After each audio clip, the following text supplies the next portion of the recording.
He's out of his mind. I can't believe he said that. This is Ahead for Sports with Kevin Heath.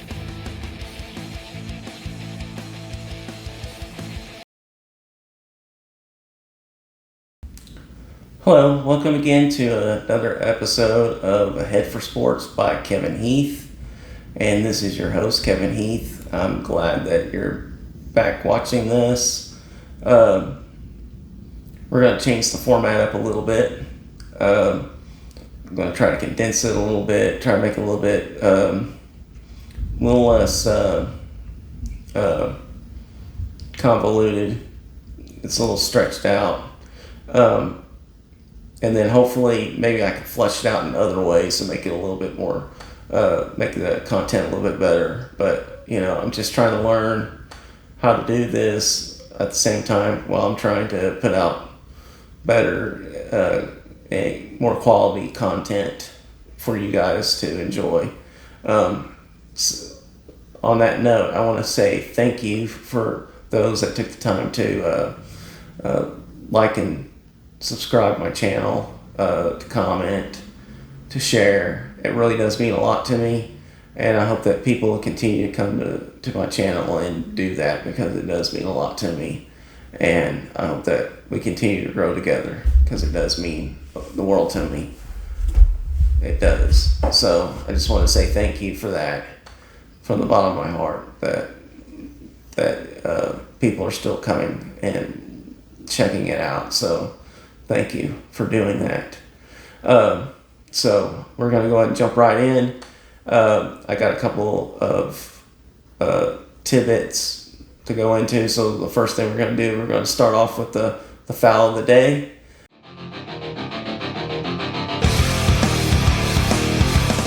And the foul of the day is going to be ESPN's acquisition of the NFL network. So the NFL sold their network. They sold the portion of the naming rights for the Red Zone network, and then they also sold the NFL Fantasy to ESPN for in exchange for 10% of their stock. So that means that the NFL network is now part of the ESPN network. The Red Zone is still technically the NFL's, but ESPN can now use Red Zone in on their network, so they can do different things with it. And then finally, they get to roll NFL Fantasy into ESPN Fantasy and turn it into one giant entity. And so that's what they're going to do with that. And the reason why I'm calling it a foul is because of the quality of programming that is on ESPN now. So you have to expect that the quality of the programming on the NFL network is going to degrade, because quite frankly, the product, especially the commentary product that's on ESPN is just so poor, because it's mostly just people either talking over each other or yelling at each other, or just don't have the personality to do it. And so it's really disheartening to see that the NFL network being switched over to the ESPN network, because that's one of the biggest complaints of a lot of the sports fans, and probably older sports fans, because we used to enjoy things like Sports Center and watching the highlights and things, and it's kind of turned into a completely convoluted mess over there. And then on top of that, the broadcasting of the games themselves have degraded as well. The college football product is not as good as it once was. The presentation, look at what they do with the NFL or NBA finals. It was very poor this year, and so they tried to make changes in the middle of it, but it was too little, too late. It was already it was already a subpar presentation, so people were already commenting on it, and they had already made up their mind.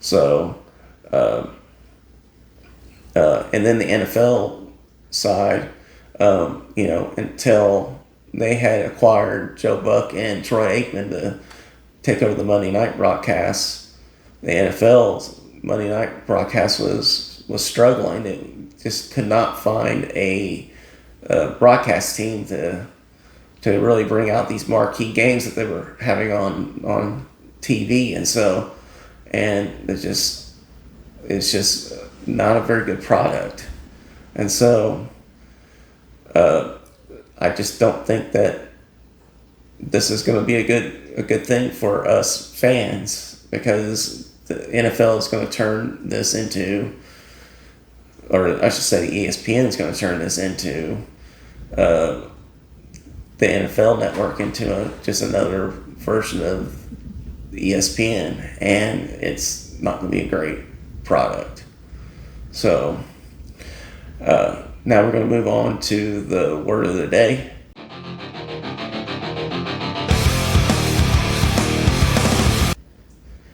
And the word of the day is going to be the Big Ten's proposal for the playoffs.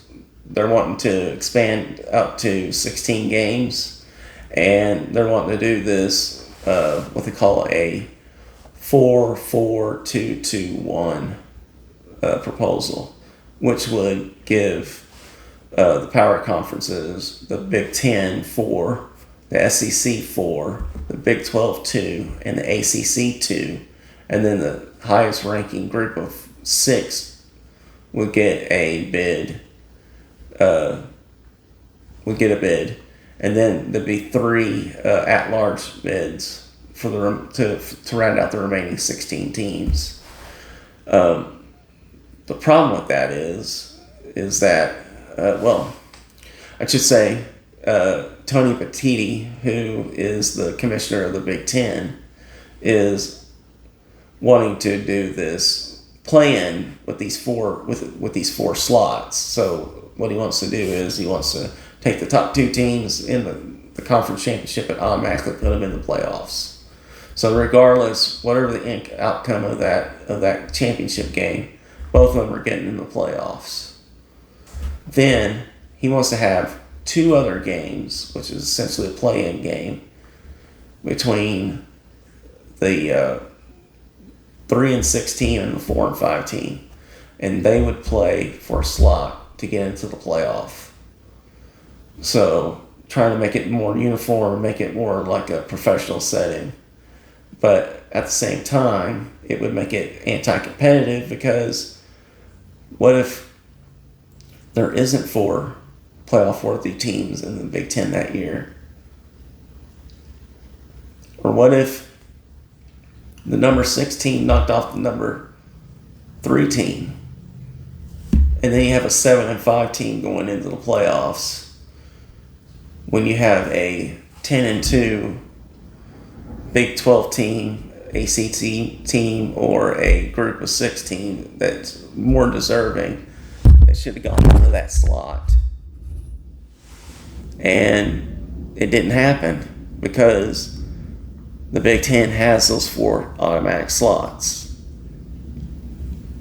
Now, they originally thought they had the SEC in their pocket, and because when they signed on to this new contract, they gave the SEC and the Big Ten tremendous amount of power, and so they were able to do things that they didn't think they could dream of doing. And so now they were able to basically push the envelope of what they could and couldn't do with this playoff setting. So the Big Ten thought they had the SEC thinking the same way, going, we're going to do this expansion to 16 teams, and then we're going to do this model for the 4-4-2-2-1 model. Well, then the most wonderful thing happened. The Big 12 came in and said, wait, we have a proposal I think that would work out much better, and it's called the 5 and 11 proposal. And the 5 and 11 proposal is that the 4 power conferences gets an automatic bid. So that means their championship game would have meaning. And then the group of 6 would have one of the highest ranked teams going in. And then there would be 11 at-large spots. Now, by having those 11 at-large spots, that means that potentially more Big Ten teams and more SEC teams could go in the playoffs every year. But some years they might not.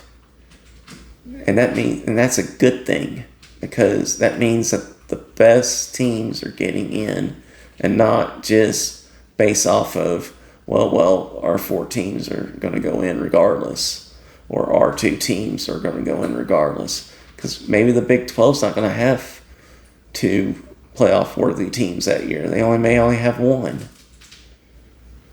So that'll be it for them under this proposal.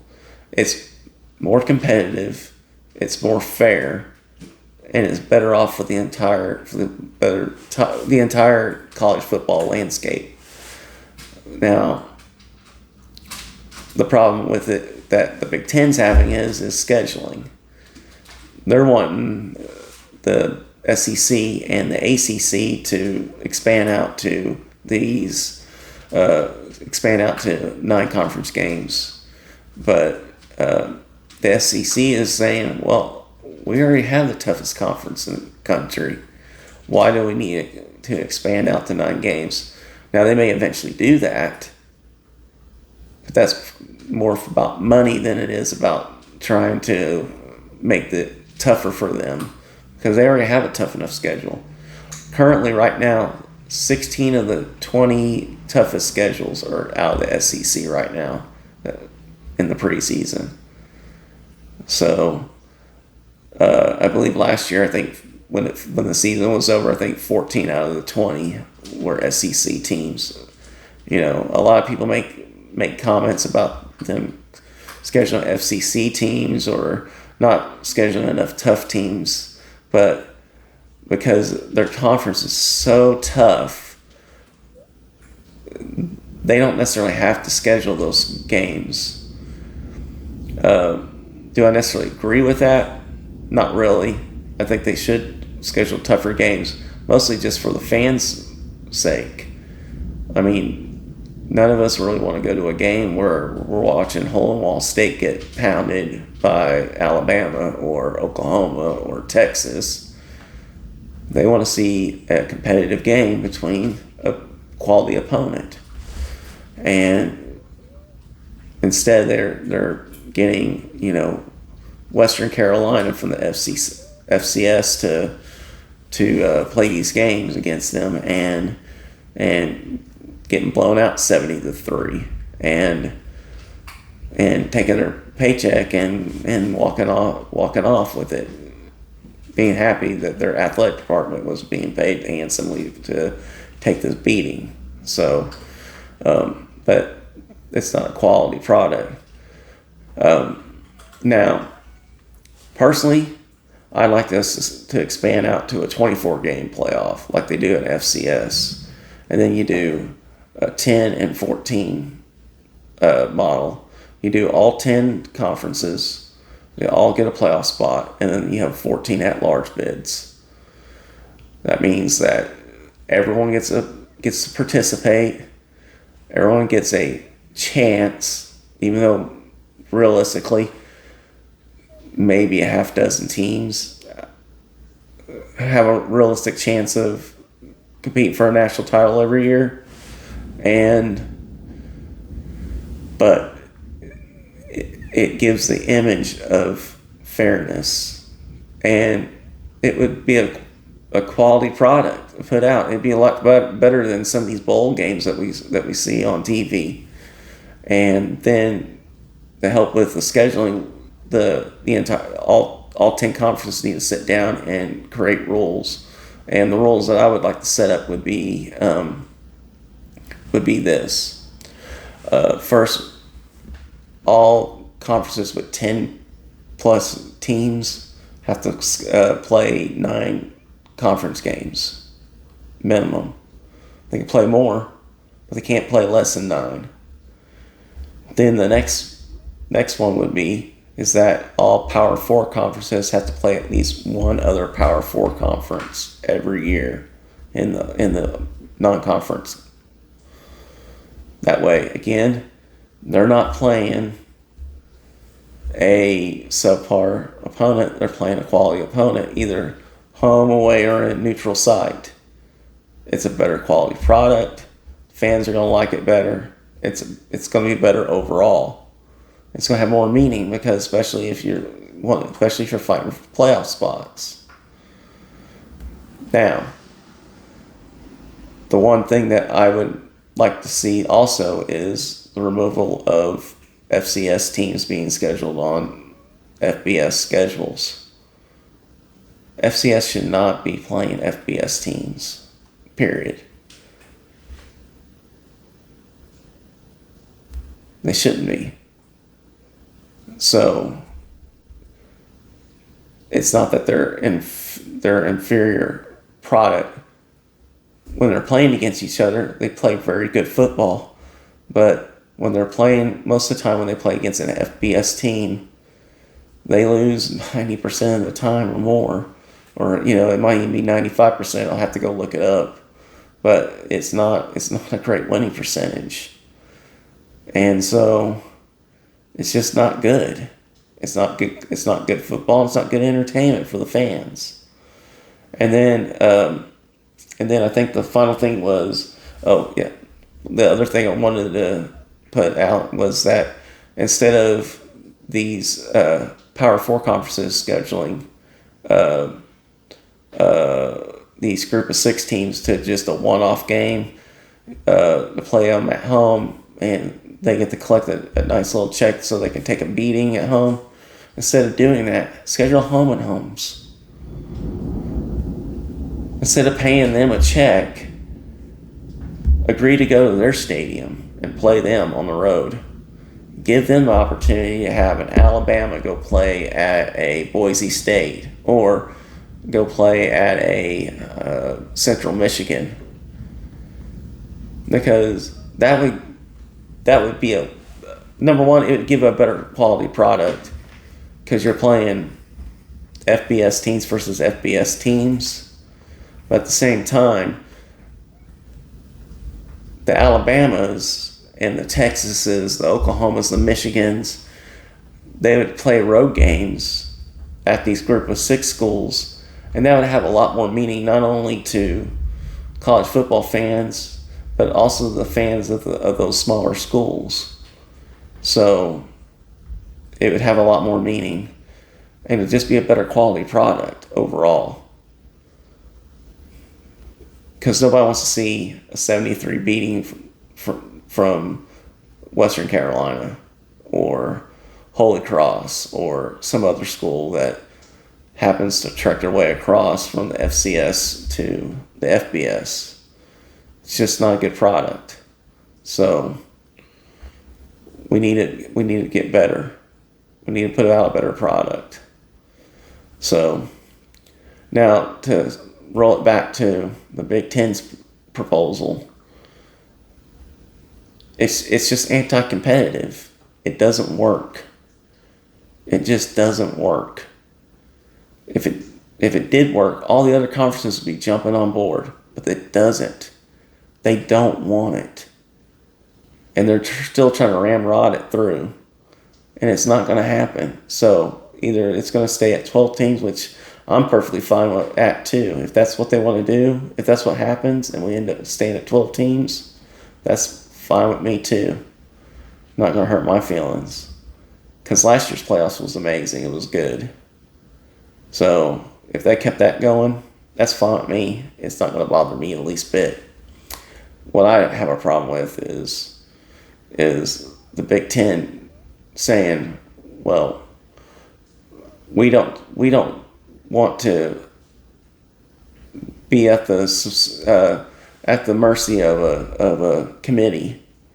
We want to have these 4 teams get in every year, and then, oh, by the way, we still have these 3 at-large bids, so we still get more teams in.